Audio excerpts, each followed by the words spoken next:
Hello and welcome to LX News. My name is Ashley Holt. My partner Nick Z around here somewhere. You'll see him a little bit later. We're coming to you live from our apartments. This is my kitchen. Not the way we thought that you would meet us, but in times like these, we think that you need the kind of news we've got.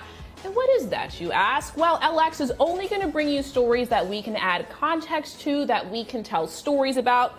So that's what we're going to do with you here every day and across social media. We're going to get started today with the stories we've seen all over our social media feeds today. The top ones, of course. We're going to start with some pictures out of Florida. Nick, I know that I saw a few of these, but I guess there's more to the story than we thought, than a few little tweets can really show us. As is very often the case. Now, Ashley, as you may know, the internet isn't always exactly very kind to the great state of Florida. Now, check out this headline from the Washington Post from last week that reads, #FloridaMorons. That was trending after people flocked to reopened Florida beaches. Now, that hashtag was trending all weekend long. Some pictures online are accurate, like this one, but some can be very misleading. Now, pictures don't always tell the whole story, and as you avid selfie takers out there know, angles are very important. In this case, angle and distance did make it look like there were way more people on the beach than there actually were. So it looks like a lot of people did at first flock to the beach when they first reopened, but that was not the case all weekend long, like the internet made it seem with that very rude hashtag. Now, beaches are open limited hours, and pictures from yesterday and today show a completely different story. The beaches are much more empty. Now, one Jacksonville politician put together a time-lapse video of a 1 mile stretch on Jacksonville Beach during the busiest time of day, so you could see, you know, it's a much different story from what we're hearing online. So be nicer to Florida, guys. Come on. I'm joking around here, but actually this really does speak to something a little bit bigger. You know, during this pandemic, they're also calling it an infodemic because a lot of fake stuff is spreading out there, a lot of misinformation, a lot of just flat out fake news, and that stuff could spread just as easily as a biological disease like the COVID-19 that we're seeing right now.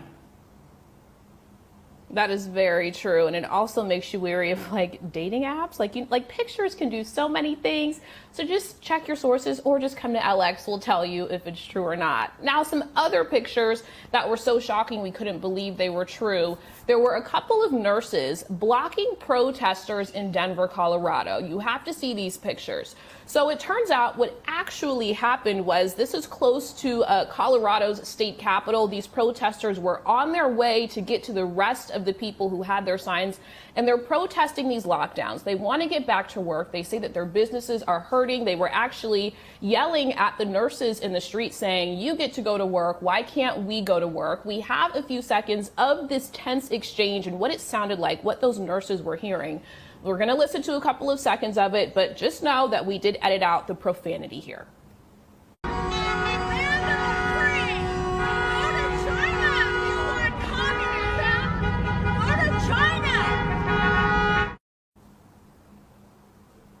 So I spoke to the photographer who was there, who took these pictures that are all over social media, and it turns out that the person who took these videos was her boyfriend. Her name is Allison McLaren, and of course, this pandemic affects people in multiple ways. It turns out that she had actually been furloughed from being a photojournalist for about a month. This was the first time she picked up her camera in a month. She said she just had a hunch, and then this story basically happened right in front of her. Here is what she had to say.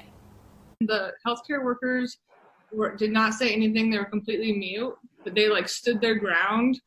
So it was very powerful just to see like these two sides, and one's like trying to protest peacefully, and the other one is like, you know, lashing out and yelling. It was just a crazy thing to witness. Nick, I think that is what's so jarring about these pictures is the contrast, right? You have one side that seems so emotional and so intense, and you have these nurses that just seem to be so calm. I think that's why it at least captured my attention. So I really appreciated Allison for sharing her story with us. Nick, back to you. That's right. A photo speaks 1,000 words. Now for Shake Shack, which has also been in the headlines very recently. Now Shake Shack and a few other large restaurant chains that got federal PPP loans through that coronavirus stimulus law that was meant to help small businesses, they said that they're giving back all $10 million that they collected. Now that PPP, or Paycheck Protection Program, dried up and ran out of money really quick, just weeks after it was launched. So many were wondering, hello, why is Shake Shack, a huge chain, getting this loan that was meant to bail out small businesses and keep them afloat? Well, they were able to do this through a loophole in the system. Now the PPP covers small businesses that have less than 500 employees. Shake Shack says, well, we were allowed to do that because we do have less than 500 employees at each store. Combined, they have thousands, exactly 8,000 employees that work for them. So you could see that Shake Shack was shaking around the rules a little bit. But, you know, the good news is they did give back the money, whether that's, you know, a PR stunt or they genuinely want to help.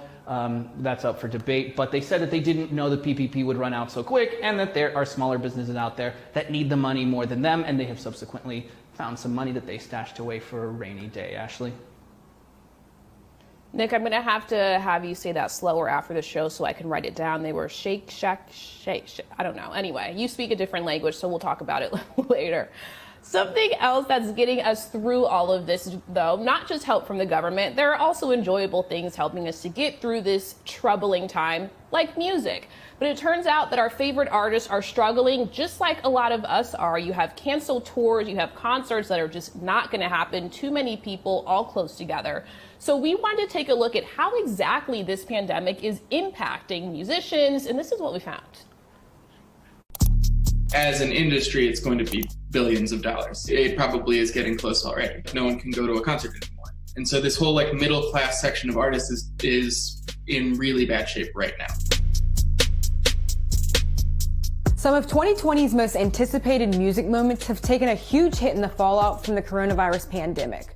This year's Grammy top getter Billie Eilish was forced to postpone stadium tour dates, while albums for major artists like Lady Gaga and Alicia Keys were pushed back.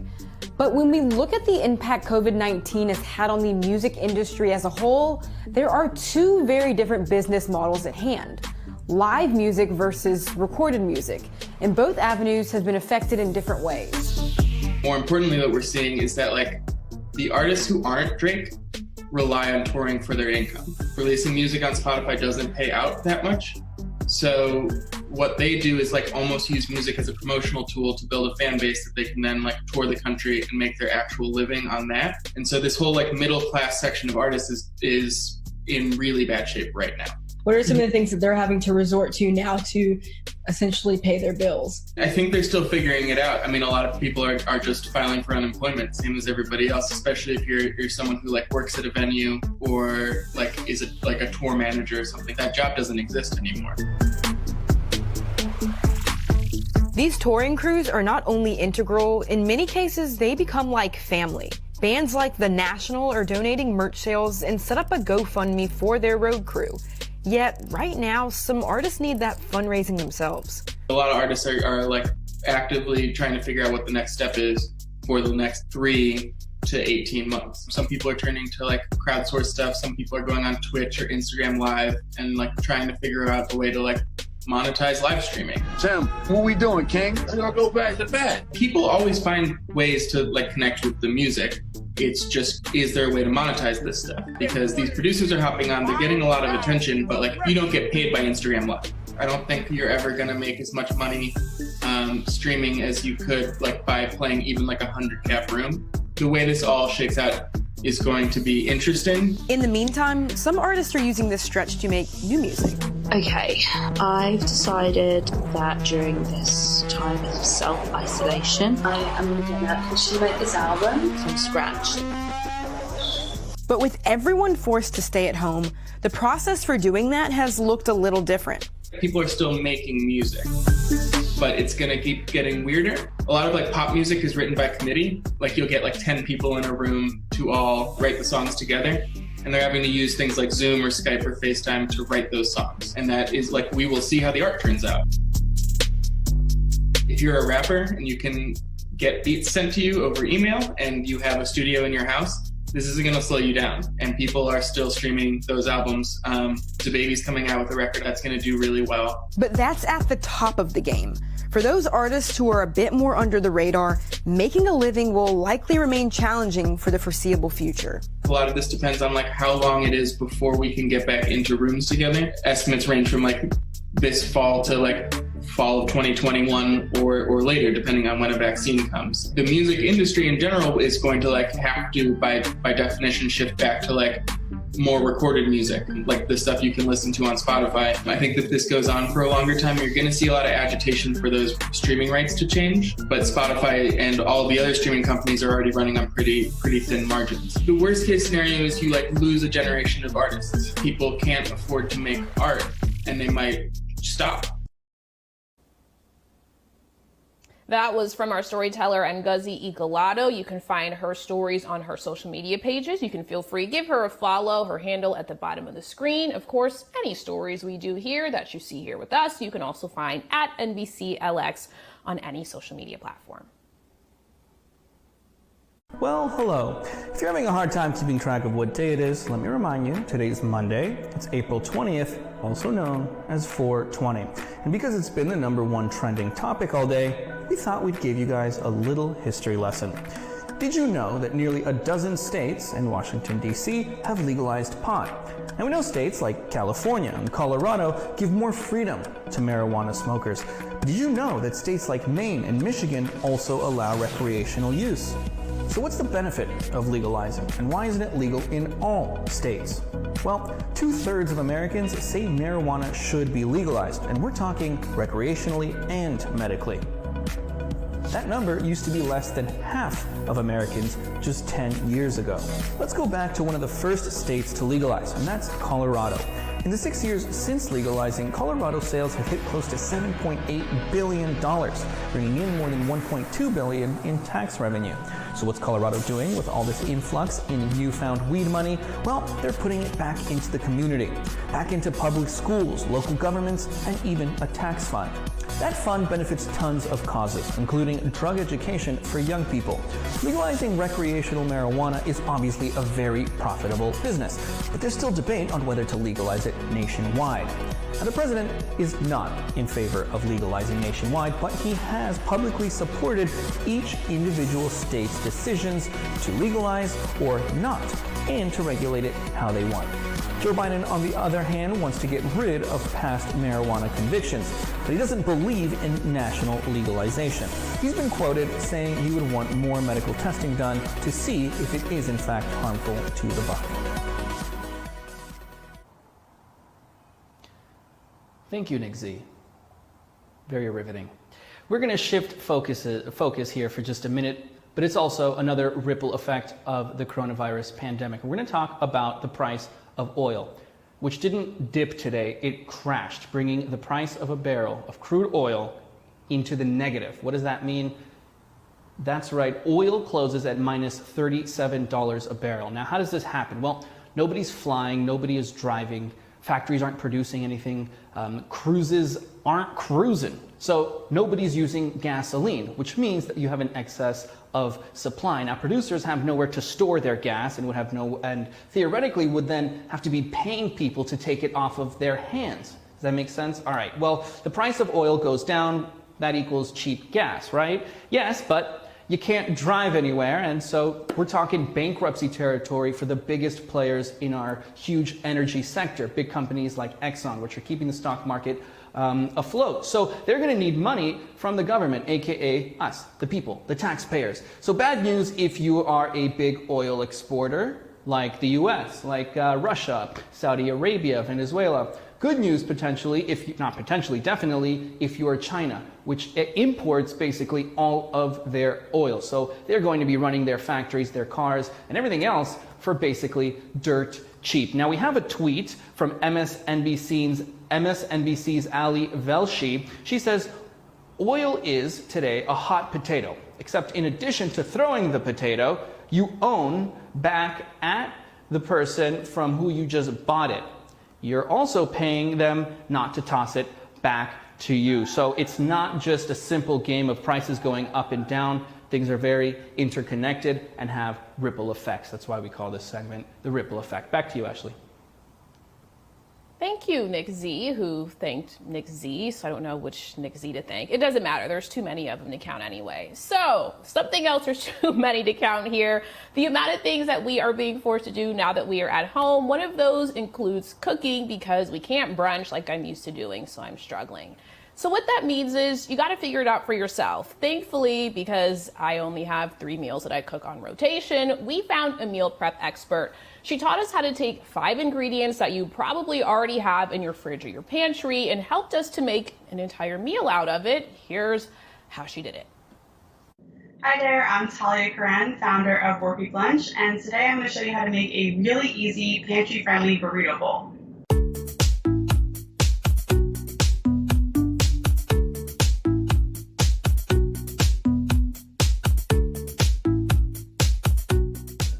You want to do is add a little bit of oil to your pan and let that heat up, and then you just have to add the black beans. I've already drained and rinsed them. It's really important that you rinse your beans after they come out of the can. I'm just going to add them all in, and I'm also going to add some garlic. Again, this is an extra you can add to flavor your food. You do not have to use garlic, but I believe garlic makes everything taste a little bit better. And we are also going to add our taco seasoning. I made this in, with ingredients I had with cumin, chili powder, paprika, oregano, salt, and pepper. It's pretty basic seasoning, and I'm sure you can make on your own. I didn't really measure the ratios, but it's mostly cumin. So I'm just put that all in there. So when it comes to sauces and seasonings, you can add whatever your heart desires. Normally I have avocado or guacamole or maybe some mayo, and I could make sriracha mayo. Right now I just have sriracha, which I love. So we're making our burrito bowl vegetarian, but if you eat meat, you can add shredded chicken, ground meat, turkey, whatever else you have that's kind of on its last legs can go in there. I also have some tofu I could add. You can see our beans are nice and cooked. They're definitely being more flavorful now. If you're meal prepping, you can use a container like this. These are my favorite. They're glass. The lids, they have great lids on them, and they're just 3-cup containers. So I love these. But of course, if you're serving immediately, get out your favorite bowl. For meal prep, we are going to start with rice. That's the base of this bowl.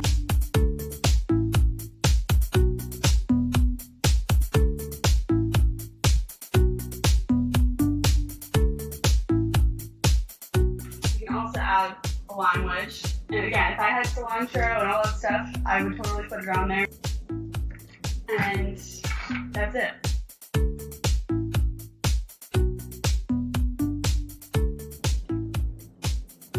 It's good with that sriracha. So around here, any excuse is a good excuse to make Ashley try new things. So I, of course, tried to make a burrito bowl with the things that I already had in my kitchen. Here's what it looks like. Even tried to plate it like I was on Top Chef. Turns out, lucky enough, I had just made tacos last week. That was not planned. And I always have at least 4 boxes of rice-a-roni on me. So it wasn't too bad. And it didn't taste too bad either. I decided to go the meat route, had turkey on it. So thank you, Talia, for helping me to figure out how to cook without, doing the most, because who enjoys doing that? Now, Talia also said that it's easy to get sick of eating burrito bowls every night. So she explained how we can repurpose things we've already made to then flip it again and have a new meal. Here's how she said we need to do that. My approach is really about what you like to eat and finding ways to make that into meal prep. Some of the key factors would be planning ahead, right? You have to look at your calendar and see how many meals you actually need for the week before you start cooking. Not all recipes work for meal prep, so it's just important to keep that in mind. So the big ones that are like foolproof, they'll always work, are chili, soups, and stews, and curries. Sauce base, lots of liquid. The flavors meld overnight. Things that are supposed to be crispy, like grilled cheese, or like paninis, or French fries, as I mentioned, chicken cutlet, pork cutlet, like those are not going to hold up. Anything breaded is just going to be soggy. All right, Talia, well, thank you. Getting me to cook is not easy. And I'm glad that she specified that you can't meal prep everything. I tried to meal prep cereal once. Did not go the way that I planned it. I'm sure you can imagine at least 10 reasons why. But we are getting to the end of our time together. Now, not only does Alex try to give you news stories with context, with a human angle, but we also want to inspire you whenever we can. There is enough darkness out there. You don't need it from us. So we try to end with final thoughts. I'm going to keep mine super simple. Do the best that you can, okay? We don't all need to write the book we've been dreaming about or clean every room in our house. As long as you got up this morning, you did something good for yourself, you did something that makes you happy, what else can you really do? That is a good day. In my book, Nick, I always love when you inspire me. Sometimes it works, sometimes it doesn't. What do you have for us today? Thank you, Chef Ashley. Watch out, Chipotle. There's a new chef in town. Exactly. I don't know. I can't think of anything inspirational. I just right before we started the show, I padlocked my fridge to protect it from myself. And now you're over here talking about burritos and, ground turkey and all these lovely things. I don't know what you want me to... Do you deliver by any chance, Ashley? Nick, we're social distancing. I'm not delivering to you. All right, whatever. Well, anyways, guys, I think Ashley was 2 times more inspirational than she usually is, so I don't need to give you guys any inspirational words here. I want to say thank you guys for watching so much. If you're watching on YouTube, do not forget to subscribe. Also, you can follow us on all of our socials, on Instagram, on Twitter as well. And to all of our viewers, if you are hungry, Ashley, you heard it, does deliver and will be at your door. And she only charges a very small delivery fee. Now, that's the end of our show, but I do want to leave you guys with one last uplifting, happy story, segment to just kind of give you guys an idea of what we do here at LX. Now, we are local. We are redefining how you get your news. We are focusing on the stories rather than the headlines. You know that. But we want to inspire, feel, and keep you guys connected. So here's a sneak peek at some stories you're going to see on NBCLX. Bye, guys.